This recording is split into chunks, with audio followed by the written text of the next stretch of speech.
So with molarity and replacement reactions, we've already talked about both of these things, which is nice. However, we haven't talked about molarity in terms of stoichiometry and the replacement reaction. That's just another type of reaction that's taking place. Recall back when we were talking about single replacement reactions, where I think this is a piece of copper wire and it's placed into a solution of silver iodate, and then the silver comes out of solution as the copper goes into solution. So that's what that picture is trying to show there. Nothing really extraordinary in regards to what's happening with the stoichiometry, but I'm trying to find something of significance, which I don't see. So we may just go right to the example, and that'll help explain what the heck's going on here. So let's look at example number 7. Example number 7 says, in a single replacement reaction, aluminum metal replaces zinc in a zinc nitrate solution. Calculate the mass in milligrams of zinc metal produced in the reaction when 200 milliliters of a 0.44 molar solution of zinc nitrate is reacted with 0.305 grams of aluminum metal. All right, well, here's what I want to do. I want to get rid of this component right here. Okay. Because what this question is doing is asking something that we haven't talked about yet, which is limiting reactants. We'll talk very briefly about simple limiting reactants at the end of this topic, but go ahead and cross off the 0.305 grams of aluminum metal. Let's just leave it as aluminum metal. So, looking at the question here, the nice thing about molarity, when you look at molarity, what are the units again for molarity? Moles over liters. Okay. So if you know the volume and you know the molarity, what do you always start with? The volume. Because if you know the volume and you know the molarity, then you put the units in. What happens to the units liters? They cancel out, and you're left with moles. So that could be used in step 2 of stoichiometry. Or step 1, you write a balanced equation. Step 2, change what's given into moles. So if I gave you a volume and a molarity, and again, we're not using that information, but we have a volume and a molarity, will that give me a number of moles? Absolutely. Convert the milliliters into liters, and then multiply times the molarity. Units of volume go away, we're left with moles. So this is just another way of determining the number of moles or doing step 2. Now, we've already, if I didn't give you the volume and the molarity, we could easily change the grams into molarity because into moles because we've been doing that. So really, this question isn't as exciting as it was first thought of, but there is a lot of stuff going on here. So let's write out what our reaction looks like. So it says, in a single replacement reaction, aluminum metal replaces zinc in zinc nitrate. Translation, aluminum, zinc nitrate. Okay, so aluminum is going to replace the zinc in the zinc nitrate, all right, but we're not done yet. So let's continue on here. Calculate the mass in milligrams of zinc metal produced, and that's what we would expect. The zinc is going to be taken out when 200 milliliters of a 0.440 solution of zinc nitrate is reacted with aluminum metal. So what is the other product? Does it even say it in this problem? It's aluminum nitrate. Good. So if the aluminum is going to replace the zinc, and you don't need your single replacement sheet to determine that, if the question says to do that, then we'll go ahead and write it as such. All right. So that's the mechanism that's taking place here. Watch. So before we can do step 1, we have to make sure our compounds are balanced. What's the charge on zinc? +2, right? Charge on nitrate? -1. So does that equal 0? No, so we need how many nitrates? 2 of those, okay? So we did the right thing in balancing those charges. And things that stand alone don't have a charge. What's the charge on aluminum? +3, good. Nitrate, still -1, so how many do we need? 3 of those. So before you even start getting coefficient happy and starting writing numbers in front of the compounds or the atoms, make sure that you actually have the right things written down. Hope I can, yeah. Move you over. Okay, so, and before we even balance it, let's write down what we know. So we know we have 200 milliliters of a 0.44 solution of zinc nitrate. So we have 200 milliliters of a 0.44, and that's molar. And the question wants to know, what is the mass in milligrams? Okay, so the mass in milligrams. All right, so we finally have what we know written above. Is this balanced? No, not even close. We have at least 2 nitrates here and 3 there, so let's go ahead and put a 3 and a 2 there. So the nitrates, the NO3s are balanced. How do I balance the others? Put a 2 there and a 3 there. Good. All right. So that's kind of a little involved, step 1, but that's still step 1. Write a balanced equation. Step 2, take what's given and convert it into moles. And we just talked about that a second ago. So you know the volume and the molarity. We do. Then we start with our volume. Convert that into liters. And remember, there's 1,000 milliliters in a liter. Then multiply that times the molarity, which is 0.440 moles. So all of that is step 2. Take what's given, convert it into moles. Then we want to get rid of, and again, this is of our zinc nitrate. So we want to get rid of the unit moles of zinc nitrate. And what are we looking for? Looking for zinc. So we want to put the moles of zinc on top. And what numbers go for the zinc and the zinc nitrate? So the zinc nitrate is a 3, and the zinc is a 3. Okay? So go back to your balanced equation to determine that. Now the question wants us to get to milligrams, so how the heck do we do that? Good. So convert the moles to grams and then the grams to moles. Isn't this a fun one? Holy cow. What's the molar mass for zinc? 65.39. Thank you. And then the last step, how many, or who's bigger, grams or milligrams? Grams. Good. And how many milligrams in a gram? 1,000. 10 to the 3. Look at that. Anybody get a number? 5,754? Yeah. And that's milligrams. Anybody else get that? Now, this one's a little bit different than the previous one, even though I gave a mass and told you to ignore it. This one, we don't want to ignore the mass. You'll see here shortly. So example number 8 says 325 grams of lead metals mixed with 3.45 molar solution of iron 3 nitrate. Calculate the volume in milliliters of the iron 3 nitrate needed to completely react with all of the lead metal in the single replacement reaction. So let's do step 1, write a balanced equation. So again, it says that we have lead metal is mixed. How do I represent lead metal? Good. Is mixed with 3.45 molar solution of iron 3 nitrate. So what's the symbol for iron? Fe, and nitrate, again, we just did. Okay. So it's another single replacement reaction. Calculate the volume of the iron 3 nitrate, completely react with the lead metal. It doesn't even tell you what the products are. So what are the products here?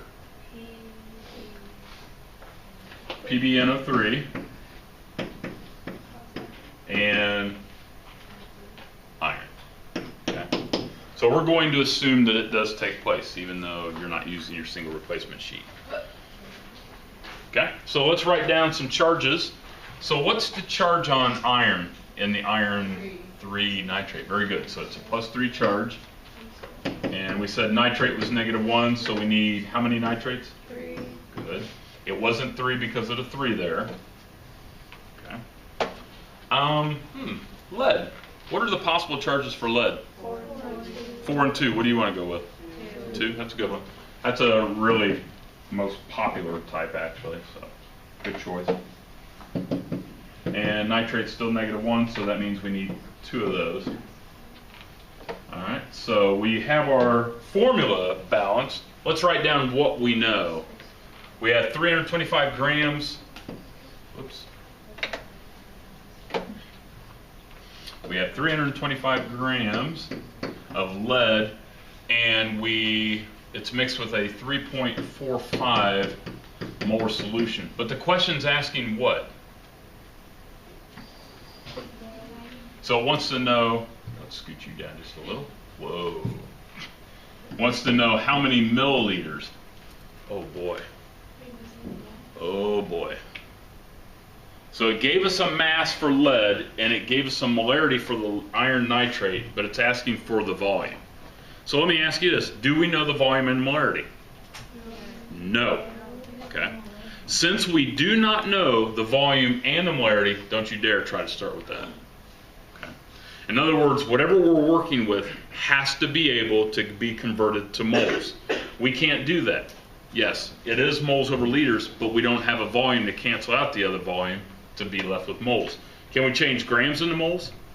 You better believe it. So that's what we're going to start with. So if you're asked a question like this, you're going to save molarity for last. Okay? Don't even think about starting with it unless you have the volume and the molarity, or you know it. So let's start with what we know.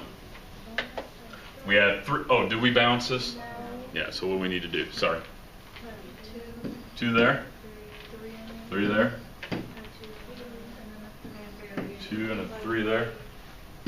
So step 1, write a balanced equation. Good. Step 2, let's take what we know we can change into moles. So 325 grams of lead. And the molar mass for lead is what? 207. Point what? 2? Okay. So again, that we can convert into moles. So step 2, change what's given. That can be changed into moles. Step 3, we need to get rid of the moles of lead, and what are we looking for?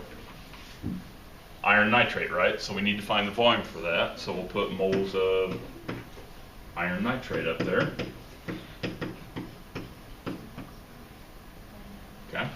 And what numbers go in front of those? 2 and a 3, good. So if we stopped right here, we would have our moles of iron nitrate.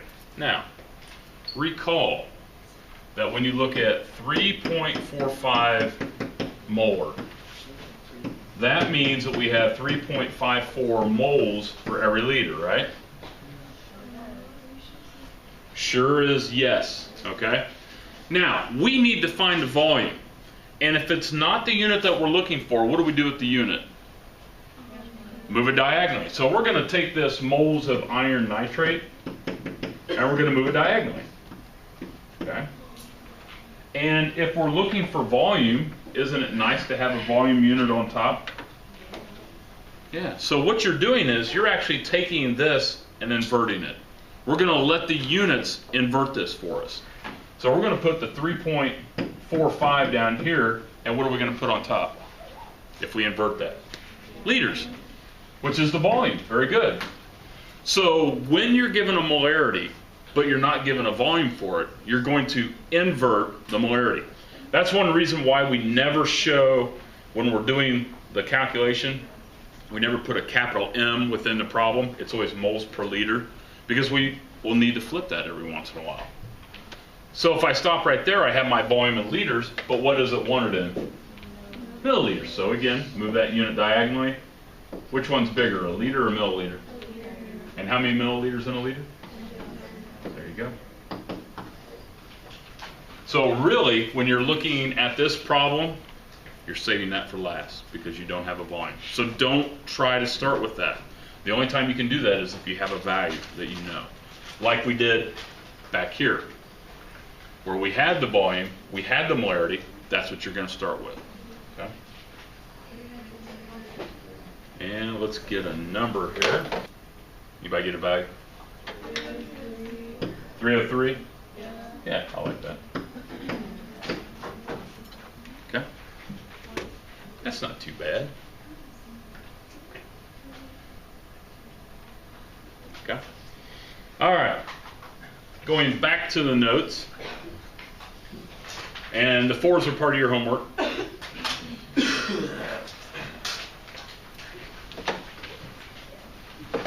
All right.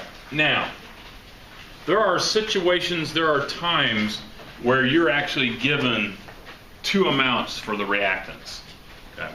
And I'm going to talk more formally about limiting reactants when we talk about gases. This is just an intro. So on the test, you won't have a question about limiting reactants. And you're probably asking yourself, what the heck is a limiting reactant? Well, probably the best way to talk about limiting reactants is, I like using the analogy of, say, cookies. I like chocolate chip cookies. And if I have enough dough, okay, say I have enough dough to make, say, 200 cookies with that radius, exactly that radius. That's my stamp or my cutter, whatever it is. And then I have, say, a bag of chocolate chips. Okay, so chocolate chips, but it contains 500 chocolate chips. And the way that we actually make these cookies is you always put 4 chocolate chips, and these are big chocolate chips, on each cookie. So my question to you is, which are we going to run out of first? Dough at this radius. Okay, we're not going to adjust the size, so we have a certain amount of dough with a certain thickness on the cookie. That's going to make 200 of those, or the bag of chocolate chips. Chocolate chips, I would hope you would kind of guesstimate. And we could do a problem, which we'll do here very shortly. We'll compare them. But we're obviously going to run out of chocolate chips. Because if I had, say, 100 cookies, how many chocolate chips do I need? 400. Okay, so if I were making just 100 cookies, I had enough dough for 100. Then we're going to run out of dough before we run out of chocolate chips. We'll have some leftover chocolate chips, which is always fun. So limiting reactants deal with who's going to run out of first. And that's the reality when we talk about reactions. Something's going to be finished first. And when we run out of it, we're done with the reaction. So here's one more problem. Unfortunately, it's a homework problem. Unless you guys want to do it on your own. Sure? I don't want to pull your leg or anything. I mean, all right, so here's the question. Says when 7.24 moles of magnesium and 3.86 moles of oxygen gas react to form magnesium oxide, how much product will be produced? Okay, so we still do the same 4 steps. Write a balanced equation. So we have magnesium, so Mg, and we have oxygen. And what is it forming? Magnesium oxide. Very good. Okay. So we want to write down our reactants and our products. So let's write down what we know. So we have how much magnesium? 7.24 moles. And oxygen, we have 3.86 moles. And the question wants to know how much. So let's just say how many moles. Okay? So if you look at the problem right there, who are you going to guess runs out first? Oxygen? Magnesium? Oxygen? Okay. Well, we don't have the equation balanced. That's why we have to do step 1. Because as you look at it, you go, oh, well, the magnesium is definitely a lot more, so we got more of the magnesium. Wah, wah. Bounce the equation. Put a 2 there, which means we need a 2 there. So that means that we need twice as much magnesium for each oxygen. So here's how we do it. It's called a limiting reactant step, which is what you've been doing. So step 1, write a balanced equation. Step 2, pick one. Doesn't matter, pick one. Magnesium or oxygen? Magnesium. So, and it doesn't matter if you pick the other one. But we're going to start with the magnesium. Your choice. Okay? So, step 1, write a balanced equation. Step 2, change what's given in the moles. So we're going to start with that. And what we're going to do is we're going to compare the 2 reactants. So what I want to do is I want to move my moles of magnesium diagonal. And if I'm going to compare it to the oxygen, then I'm going to put oxygen right on top. Okay? The question is not asking for how much oxygen, but I need to know who is going to run out first. Because once that, let's say that oxygen is the limiting reactant. As soon as all the oxygen's gone, is it possible to make magnesium oxide? No, because we don't have any oxygen to put in the magnesium oxide. Just like with the chocolate chips. You run out of chocolate chips, you can't put them in the cookie. All right, so plain and simple. So what values do we put in front of the oxygen and magnesium? 1 and 2. And since it's a mole, that's where we're going to stop. And let's see here. So what is 7.24 divided by 2? 3.62, right? Yes, she said that. Oh, I didn't hear the 2. All right, so here's how you talk yourself through this. If I used all 7.24 moles of magnesium, I would need 3.62 moles of oxygen to completely react with it. How much do I have? More. Okay. So what that's saying is I'm going to use all the magnesium, and this is how much oxygen I'm going to use. Well, I have 3.86. I only need 3.62. That is my limiting reactant. In other words, I'm going to run out of magnesium before I run out of oxygen. So if I want to find an answer to how many moles of magnesium oxide is being formed, I do one more step. So there's always a limiting reactant step, and then you do your problem step. You're going to love it when we do gases. Oh boy. Oh, you're going to love it. So we start off with the 7.24 moles of magnesium. Oh, it just gets better and better, let me tell you. And again, use the mole ratio. So this time we were comparing reactants. This time we're going to compare these two because we don't care about that anymore. Okay? Or actually the number of moles. So moles of magnesium on the bottom. And we're looking for our magnesium oxide. And what numbers go in front? 2 and 2. So this turns into a really simple problem, doesn't it? 7.24.